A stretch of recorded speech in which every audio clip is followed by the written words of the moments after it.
Okay, how we doing, folks? Today is Saturday, May 14th, 2016. I've been a little reluctant to do this video. Rest assured, I have been thinking about this for a good amount of time now. And finally, there's just been other things that are occurring that makes me want to do this video today. Um, I don't know where to start exactly. We're going to talk about Greg Hardy and his current situation and what I think the media exposure has been to it, the media reaction, and how they're treating Greg Hardy as opposed to other people.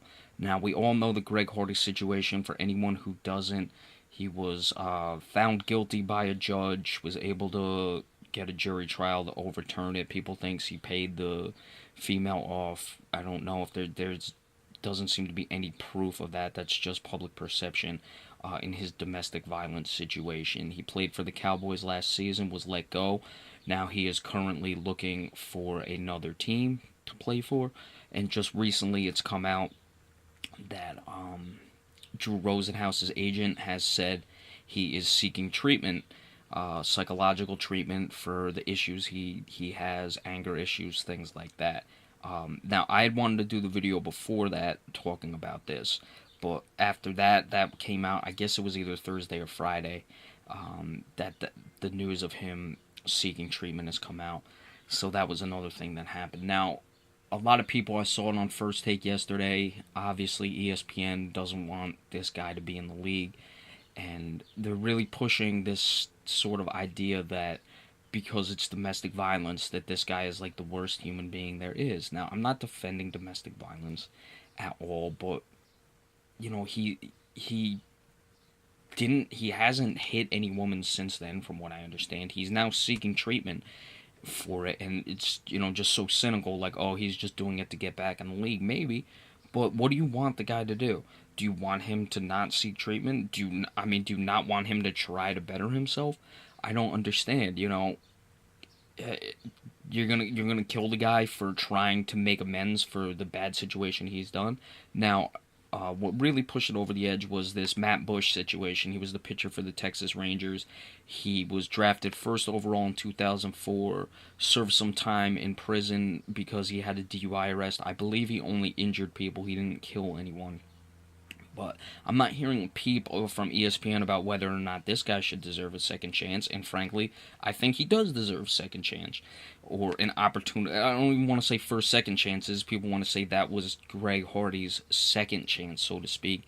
Whatever you, if you're trying to better yourself, you're not incarcerated, then you have an opportunity. It's not about first, second, third chances, whatever it is. That's what the situation is.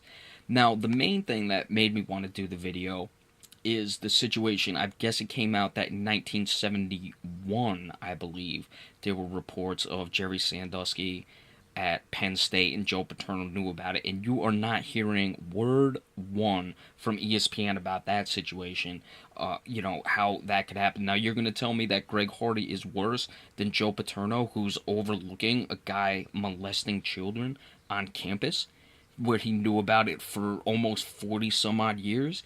Oh, I'm sorry, Greg Hardy's a terrible person because he supposedly hit a woman. Again, you have conflicting reports. I will grant that he did, but there's rumors that she was on drugs. She wouldn't leave his home. People want to say, "Oh, that's victim blaming." Victim blaming? No, we're just shedding light on what the situation was. Someone's in my home doing drugs and won't leave. I don't care who you are. You might get physically restrained. That's what happens. That's what you do to people who aren't welcome in your home. Now, is that what happened? I don't know. I'm just saying that there are perceptions out there that that's what happened. But you're not gonna say one word about the Jerry Sandusky situation, which they have in the past. But we're talking about Joe Paterno possibly knowing about it and not doing anything about it, and it happened for 40 years. You know how many kids he might have molested in that time? Where you decided you're not gonna make an issue of it. You're gonna let it slide because you have all that power. You want to talk about things that are bad. That's much worse than what Greg Hardy did. I'm sorry, people. You can say what you want, but there was a chance to stop everything Jerry Sandusky did at Penn State in 1971, and Nothing. No. But you don't hear ESPN coming out and decrying that. And, it's because they push their agenda. People want to make domestic violence this, situation, like it's the absolute unforgivable sin or something. It's not good. It's not something that should be done. But I said this, and I said the same thing with the Ray Rice situation. I draw a distinction between a guy who comes home, gets drunk and beats his wife in front of his kids because he does that because he's, needs to feel power. That's the worst of the worst.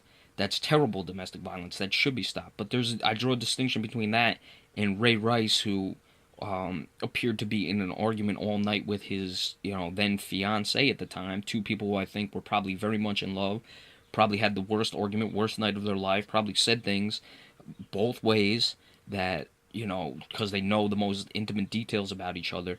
And when they said things, they can just terrible. How do I phrase this? They probably know the worst things about it, and the people you often love are the people who can hurt you the most. Now, does that mean Ray Rice should have punched her? Of course not. But sometimes people lose their cool, and that's what happened. Now, in the Greg Hardy situation, someone's not leaving his home. Possibly, again, I don't know exactly what happened. Only those two really know what happened. But there's a difference between that and the scenario I gave earlier of the guy who's drunk, comes home, beats his wife in front of his kids every day because he's a weak man. Okay? And Greg Hardy's trying to better himself. What do you want? But again, ESPN with their double standard, not saying one word about Matt Bush, whether he should have been pitching, not saying anything about the Joe Paterno overlooking what happened at Penn State. So, just wanted to do that, folks. Probably give you the Western Conference previews at some point today, and then tomorrow give you the recap of those games. So be sure to stay tuned for that, and remember, we welcome all subscriptions. Thank you all very much. Have a good day.